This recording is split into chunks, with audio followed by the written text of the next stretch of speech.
வாழ்க்கை நமக்கு சில பாடங்களை கற்பிக்கும். வித்தியாசமான டீச்சர், அது பாடத்தை கத்து கொடுக்கும். நீ கத்துக்கலன்னு வச்சுக்கோ, ஏன் நம்ம டீச்சரா இருந்தா அடுத்த பாடத்துக்கு போயிடுவாங்க. ஆனா வாழ்க்கை மறுபடியும் கற்றுக் கொடுக்கும். நாம் கற்றுக்கொள்ளுகின்ற வரைக்கும் அது பாடம் நடத்துவதை நிறுத்துவதே இல்லை. அதனால் கவனமாக ஒரு முறை அது கற்றுக் கொடுக்கின்ற பொழுதே நாம் கற்றுக்கொள்ள வேண்டும் என்று நினைக்கிறேன். நானும் உங்கள் வயதிலிருந்து வளர்ந்து வந்தவள் தான். இன்றைக்கு மிக சில நாடுகள் தான் நான் பயணம் செய்யாத நாடுகள். அத்தனை நாடுகளுக்கும் சென்று நான் தமிழ் பேசிக் கொண்டிருக்கிறேன். ஒரு டிக்கெட் கூட இதுவரைக்கும் என் சொந்த காசுல நான் வாங்கினதில்லை. எல்லாம் அடுத்தவங்க போட்டு தான் கூப்பிடுறாங்க. இப்ப நான் வந்த பெட்ரோல் செலவு கூட சந்திரசேகர் ஐயாவுடையது தான். நான் காசு போட்டு எங்கேயும் போறதில்லை. ஆனால் எல்லோரும் அழைக்கிறார்கள் என்றால் என்ன காரணம்? என்னை பார்த்து வியக்காதீர்கள். என்னை போன்ற யாரையும் பார்த்து, அல்லது என்னை விட மேலான சாதனைகளை படைத்தவர்கள், அல்லது என்னை போல சாதனை படைக்க வேண்டும் என்று துடிக்கின்றவர்களை பார்த்து நீங்கள் வியக்கவே வியக்காதீர்கள். ஏனென்றால் வியப்பது வீழ்ச்சி. எப்பொழுது நீங்கள் வியப்பீர்களோ, யாரை பார்த்து வியக்கிறீர்களோ அவர்கள் தான் வளர்ந்து கொண்டே போவார்களே தவிர நீங்க அங்க நின்னுட்டு கைத்தட்டிட்டு இருக்க வேண்டியதுதான். வாழ்க்கையில் முன்னேற வேண்டும் என்று முடிவு செய்து விட்டால் வாழ்க்கையை புரிந்து கொள்ளுங்கள். ஒருவருடைய வாழ்க்கையில் அவர்கள் முன்னேறுகிறார்கள் என்றால் அதற்கு பின்புலமாக இருக்கக்கூடிய செயல்பாடுகளை மனதிலே முன்னிறுத்தி கொள்ளுங்கள். எனக்கு நான் இந்த வயசுல அப்பா 8th 9th 10th 12th இந்த வயசுல தான் எனக்கு என் ஸ்கூல்ல ஒரு கெமிஸ்ட்ரி டீச்சர் இருந்தாங்கப்பா. அந்த கெமிஸ்ட்ரி டீச்சருக்கும் எனக்கும் கெமிஸ்ட்ரி கடைசி வரைக்கும் ஒர்க் அவுட் ஆகல சார். எப்ப பார்த்தாலும் என்னை பார்த்தாலே அவங்களுக்கு ஆகாது. என்னை பார்த்து அந்த டீச்சர் எப்பவுமே என்ன செய்வாங்கன்னா, என்ன பிரச்சனைனா அழகா இருப்பாங்க, பேரழகு அவங்க. ஆனா என்ன பார்த்தா பிரகாசம் பண்ணா முகம்லாம் கடுகடுன்னு ஆயிடும். இப்படி ஆயிடுவாங்க. உள்ள நுழைவேன், சர்ரேல் நுழைவேன். கிளாஸ்குள்ளெல்லாம் எப்படி நுழைவேன்னா, வயக்காட்டுல யானை புகுந்த மாதிரி நுழைவேன். நான் அப்படி நுழைவேன் கிளாஸ்ல நுழைஞ்ச உடனே என்னை பார்த்து என் கெமிஸ்ட்ரி டீச்சர் சொல்ற ஜெஸ்டர் என்ன தெரியும், அவங்க என்னென்னமோ செஞ்சாலும் விட்டுருவேன். ஒரு ஜெஸ்டர் காட்டுவாங்க, என்னை ரொம்ப எரிச்சல் படுத்தும். அந்த ஜெஸ்டர்னா அசைவு, ரொம்ப எரிச்சல் படுத்தும். என்ன செய்வாங்கன்னா, உதட்டை இப்படி வச்சுப்பாங்க, என்ன முறைச்சு பார்த்து உருப்பட மாட்டேனா. நல்லா தெரிஞ்சுக்கோங்க, எல்லாவற்றையும் கடந்து போக முடியாது. சில விஷயங்கள் வருகின்ற பொழுது உள்ளே ஒரு வைராக்கியம் வேர்விட வேண்டும். வார்த்தைகளையும் கடந்துட முடியாது, கேலியாக கிண்டலாக. என்ன பார்த்து இப்படி பார்த்து வச்சுப்பேன். அவங்கள யாரை பார்த்து சொல்ல, எப்படி தெரியும் பதில் தந்தேன்? அவங்க ரிட்டையர் ஆகிறதுக்கு முன்னால அந்த ஸ்கூலுக்கு சீஃப் கெஸ்டா போயிட்டு வந்துட்டேன். அப்படிதான் பதில் சொல்லணும். பதில் அப்படிதான் சொல்லணும். திருப்பி திட்டுறதில்லை, திருப்பி கோபப்படுறதில்லை. யார் நம்மை இளக்காரமாக நினைத்தார்களோ, யார் நம்மை அவமானப்படுத்தினார்களோ அவர்கள் பாராட்டுகின்ற அளவிலே, அவர்கள் நிமிர்ந்து நம்மை பார்க்கின்ற அளவிலே நாம் உயர்ந்து நிற்க வேண்டும். அதற்கு பெயர்தான் சுடர் மிகு அறிவு. அறிவுடன் செயல்பட வேண்டும். அறிவுடன் செயல்படுவதற்கு உணர்ச்சிகளை உங்களுடைய கட்டுப்பாட்டில் வைத்திருக்க வேண்டும். பல நேரங்களில் நான் பார்க்கிறேன், நாம் தோல்வி உறுவதற்கு மிக முக்கியமான காரணம் நாம் அறிவை தீட்டாமல் உணர்ச்சிகளை தீட்டிக் கொண்டிருக்கிறோம். நான் ஒரு விஷயம் சொல்றேங்க, பெண்களை புரிந்து கொள்வதற்கு, இப்பொழுது பெண்ணினுடைய வளர்ச்சியை புரிந்து கொள்வதற்கு, ஒரு பெண்ணிற்கான மரியாதையை அவளுக்கு தருவதற்கு அறிவு தேவைப்படுகிறது. அன்பாக இருப்பதற்கே அறிவு தேவைப்படுகிறது. யார் புத்திசாலிகளாக இருக்கிறீர்களோ அவர்கள் அன்பு செய்கிறார்கள், யார் முட்டாள்களோ அவர்கள் அன்பு செய்வதில்லை. எங்க அம்மாவுக்கு நான் நிறைய அன்பு செஞ்சிருக்கேன். எங்க அம்மானா எனக்கு அவ்வளவு பிடிக்கும். அவங்க மேல உட்கார்ந்தாதான் நான் மேல உட்காருவாங்க, கீழே உட்கார்ந்தா நான் மேல உட்காரவே மாட்டேன். அவங்க உட்கார திசை நோக்கி கால் நீட்ட மாட்டேன். அவங்க கிட்ட குரல் உயர்த்தி பேச மாட்டேன். அவங்க என்ன சொல்றாங்களோ அதை கேட்பேன். அதனால் எனக்கு கிடைத்த அவர்கள் தன் தாயிடம் இருந்து பெற்று வந்த அத்தனை சொத்தையும் எனக்கே எழுதி வைத்திருக்கிறார்கள். அன்பாக இருப்பது புத்திசாலித்தனம். சொத்து கிடைக்கும். சொத்து மட்டுமல்ல குழந்தைகளே, ஆசீர்வாதமும் சேர்ந்து கிடைக்கும் என்பதுதான் அன்பாக இருப்பது புத்திசாலித்தனம் என்று நான் சொல்ல வந்ததற்கான காரணம். அடிப்படையில் ஒரு கவிதையை புரிந்து கொள்வதற்கு, ஒரு அறிவுரையை புரிந்து கொள்வதற்கு நமக்கு மிக முக்கியமாக அறிவு. நான் ஒரு சம்பவத்தை உங்களுக்கு சொல்றேன். என்னன்னா, அறிவார்ந்த சபை ஒரு பக்கம், என்னை கூட்டிலிருந்து வெளியில் போன தாய்ப்பறவை தனக்கு ஏதேனும் உணவு கொண்டு வந்திருக்காதா என்று தன் அலகை திறந்து காத்திருக்கும் குஞ்சுகளைப் போல மாணவர்கள் ஒரு பக்கம். யாருக்கு உணவிடுவது, என் சிந்தனையை யாருக்கு தருவது என்கின்ற ஒரு தடுமாற்றத்துடன் இருக்கிறேன். உங்களுக்காக சில விஷயங்களை பேசிவிட்டு அவர்களுக்கு சில விஷயங்களை சொல்லுகிறேன். உங்களுக்காக நான் பேசக்கூடியது உங்களுக்கு நாள் போகி புரியும். உங்களுக்காக பேசுவது அவர்களுக்கு நாள் போனாலும் புரியாது. ஏனென்றால் அவர்கள் அந்த வாழ்க்கை கடந்து வந்து விட்டார்கள். உங்களுக்காக சொல்கிறேன், காத்து வைத்துக் கொள்ளுங்கள் இந்த வார்த்தையை. என்னுடைய மகனுக்கு 8 வயது இருக்கும் பொழுது என்னுடைய கல்லூரியில ஒரு டீச்சர் ரிட்டையர்ட் ஆனாங்க. கூட்டிட்டு போனேன் நான். அவன் வந்தான். அவன் ஏன் வந்தான்னா, எங்க காலேஜ்ல ரிட்டையர்மெண்ட்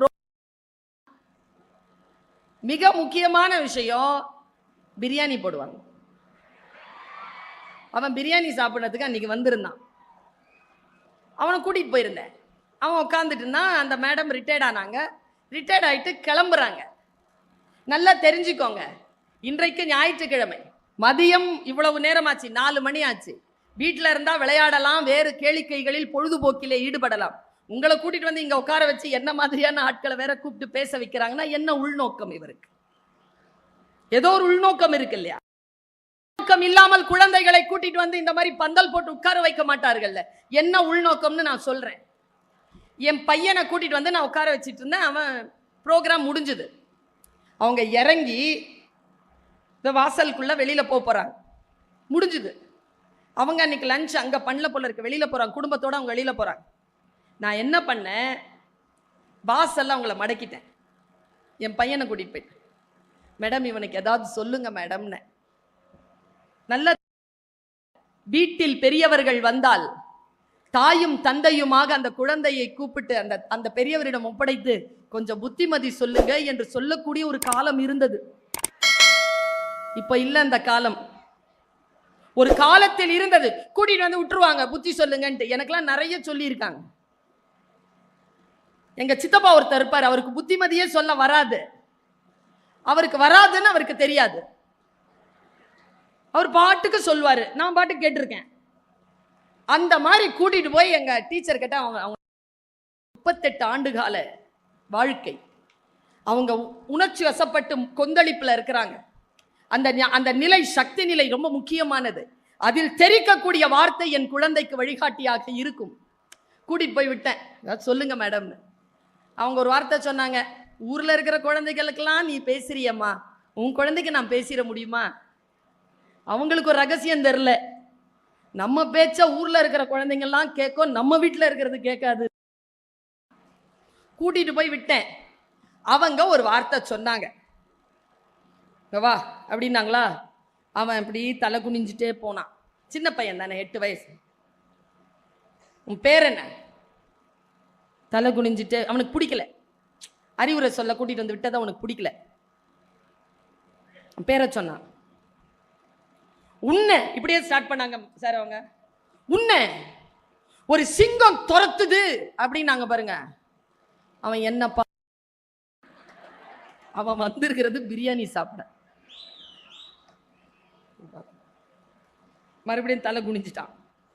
அவங்க உன்னை ஒரு நார்னியா சிங்கம் துரத்துதுன்னு நாங்க பாருங்க. அவனுக்கு நார்னியா சிங்கம்னா ரொம்ப பிடிக்கும். என்னன்னு தெரியாதுல்ல உங்களுக்கு? 60 வயசு ஆயிடுச்சுன்னு அர்த்தம். சின்ன பிள்ளைனா தெரியும். ஒரு நார்னியா சங்கம் துரத்துதுன்னு உடனே அப்படி பார்த்தான். உன்னை அது துரத்துது. அது நீங்க என்ன நினைக்கிறீங்க? Teacher is a teacher. Perform பண்றாங்க அவங்க ரோட்ல. she is performing. உன்னை ஒரு சிங்கம் துரத்துது, நீ ஓடுற, அது துரத்துதுன்னு அவன் உண்மையாவே உள்ள ஓடுறாங்க. நான் நல்லா பார்க்கிறேன், அவன் ஓடுறான். நேரா போய் ஒரு பாறையில மோதி நீ நிக்கிற, சிங்கம் முன்னால வாயை திறந்துட்டு இப்படி நிக்குது. நாங்க பாருங்க, அவன் ஆன பார்த்தான். உடனே அவங்க சொன்னாங்க, நீ அந்த சிங்கத்தினுடைய வாயை கிழிச்சி ஒரு தட்டு தட்டி அப்படி தூக்கி போட்டாங்க. அவன் போட்டுட்டான், மனசால அவன் போட்டான். இப்போ நார்னியா சிங்கத்தை நீ அடிச்சிட்ட இல்லையா? ஆமா அப்படின்னு சிரிச்சான். ஒரு நார்னியா சிங்கத்தை கிழிச்சி தூக்கி போடுறதுக்கு உடம்புல எவ்வளவு பலம் வேண்டுமோ அதை விட கூடுதலான மனபலம் உன் தாயின் அறிவுரையை கேட்டு நடப்பதற்கு உனக்கு இருக்க வேண்டும் என்று அவர் சொன்னார். சாதாரணமான சொல்தான் ஒரு சிங்க குழந்தைகளே. ஆனால் பெரியவர்களுடைய அறிவுரையை கேட்டு நடப்பதற்கு உனக்கு மிகப்பெரிய ஆழமான மனோபலம் இல்லை என்றால் உன்னால் பெரியவர்களின் அறிவுரையை, சிந்தனையாளர்களின் அறிவுரையை கேட்டு நடக்க முடியாது. நீங்க முக்கியமா மாணவ கண்மணிகள், நான் மிக குறைந்த நிமிடங்கள் தான் பேசுவேன். நான் பேசுகின்ற இந்த பேச்சு உங்களுடைய வாழ்க்கையில் நீங்கள் தேடிக்கொண்டிருக்க கேள்விக்கான பதிலாக கூட இருக்கலாம். 2 பேர்கிட்ட மட்டும் கொஞ்சம் ஜாக்கிரதையா இருந்து இந்த பேச்சை கேட்டுக்கோங்க. இந்த 2 பேர் தான் இப்போதைக்கு இந்த 25 நிமிஷம் 30 நிமிஷம் உங்க வாழ்க்கையில விளையாட போறவங்க. இந்த 2 பேர் தான். ஒருத்தங்க உங்க வலதுபுறத்துல உட்கார்ந்துருக்காங்க, இன்னொருத்தங்க உங்க இடதுபுறத்துல உட்கார்ந்துருக்காங்க. இந்த 2 பேர்கிட்ட கொஞ்சம் ஜாக்கிரதையா இருங்க. நான் பேசக்கூடிய சொல் நிச்சயமாக உங்களுடைய வாழ்க்கையை நோக்கியதாகவும் இருக்கும்.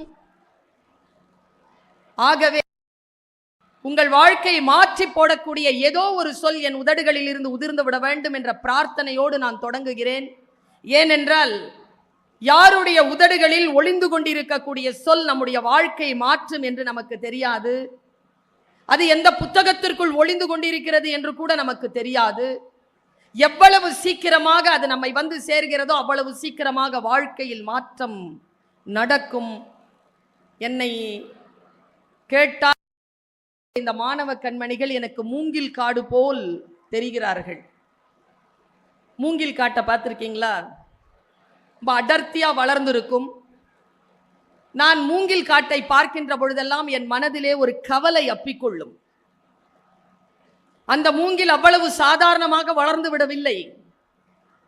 4 இருந்து 5 ஆண்டுகள் ஓரடி வளர்வதற்கு எடுத்துக்கொள்ளக்கூடிய அந்த மூங்கில் வேரை பரப்பியதற்கு பிறகு ஓராண்டிலே காட்டும். அந்த வளர்ச்சியை காட்டக்கூடிய அந்த கூட்டம். ஆனாலும் என் மனக்கவலை என்ன தெரியுமா? எல்லா மூங்கில்களுக்கும் எப்படி தலையெழுத்து இருக்க போகிறது என்று தெரியாது. பல மூங்கில் பாடைக்கு பயன்படும், சில மூங்கில் பந்தல் போட பயன்படும், சில மூங்கில் வீட்டிற்கு கூரையாகும், சில மூங்கில் தான் புல்லாங்குழலாகும். இந்த காட்டில் எந்த புல்லாங்குழல் என்று எனக்கு தெரியாது. ஆனால் கவனமாக நீங்கள் பேச்சை கேட்டுக்கொள்ளுங்கள். எங்க பிள்ளைகளா கொஞ்சம் நிமிர்ந்து உட்காருங்க.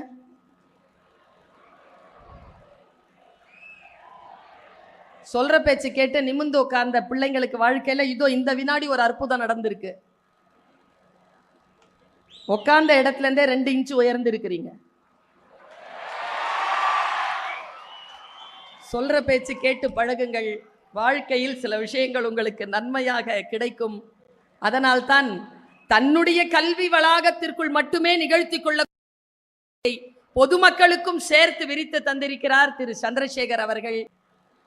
வடிவுடன் என்ற வார்த்தையை அறிவுடன் என்று நான் சந்தித்திருக்கிறேன். வாழ்க்கையில் மிக உன்னதமான விஷயம் எது என்றால் யார் பேசினாலும் புரிவதுதான், மற்றவர்கள் புரிகின்ற அளவிற்கு பேசுவதுதான். இந்த இரண்டிலே எப்பொழுது தடுமாறுகிறதோ அங்கே உறவுகள் சிக்கலில் மூழ்கி விடுகின்றன. பேசிய சொல் புரிய வேண்டும், மற்றவர்கள் புரிந்து கொள்ளுகின்ற வகையில் பேச வேண்டும். நான் சிந்தித்து பார்க்கிறேன், இது மகளிர் அரங்கம்.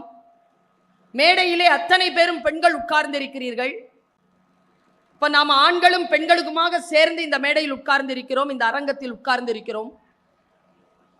ஆண்கள் உட்காருவதற்கும் பெண்கள் வித்தியாசம், ஒரு அடிப்படையில் ஒரு வித்தியாசம் இருக்கிறது. ஆண்கள் உட்காருவது என்பது வேறு, பெண்கள் உட்காருவது என்பது வேறு.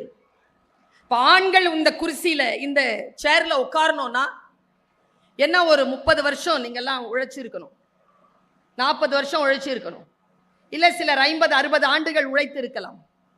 60 ஆண்டுகள் உழைத்து தான் இந்த சேர் சில பேருக்கு கிடைச்சிருக்கு, சில பேருக்கு 40 50 ஆண்டுகளில் கிடைக்கலாம். ஆனால் பெண்களுக்கு கிடைத்திருக்கக்கூடிய இந்த இருக்கை, அந்த இருக்கை 60 80 ஆண்டுகளில் 30 40 ஆண்டுகளில் கிடைத்ததில்லை. 8000 ஆண்டுகால போராட்டத்திற்கு பிறகுதான் பெண்ணிற்கு என்று பொது அரங்கில் உட்கார்வதற்கான ஒரு நாற்காலி கிடைத்திருக்கிறது என்பதனை மட்டும் சிந்தனையில் இருத்தி கொண்டு பெண்களுடைய சுதந்திரத்தை, பெண்களுடைய மேன்மையை, பெண்களுடைய ஏற்றத்தை நாம் பார்க்க வேண்டும் என்று நினைக்கிறேன். உன்னுடைய அறிவிலே ஒரு தீபம் ஏற்றப்பட்டால் மட்டும்தான், அதனால்தான் அறிவை சுடர் என்று பேசுகிறோம். அறிவு சுடரோடு நாம் திகழ்வது மிக முக்கியமான ஒரு கருத்திலே நமக்கான எந்த ஒரு வித்தியாசமும், நமக்கான எந்த ஒரு பிறழ்வும் ஏற்பட்டு விடாமல் மிக சிறப்பாக எந்த வார்த்தை சொல்லப்பட்டதோ அந்த வார்த்தையை, அந்த வார்த்தையின் அர்த்தத்தோடு புரிந்து கொள்வது.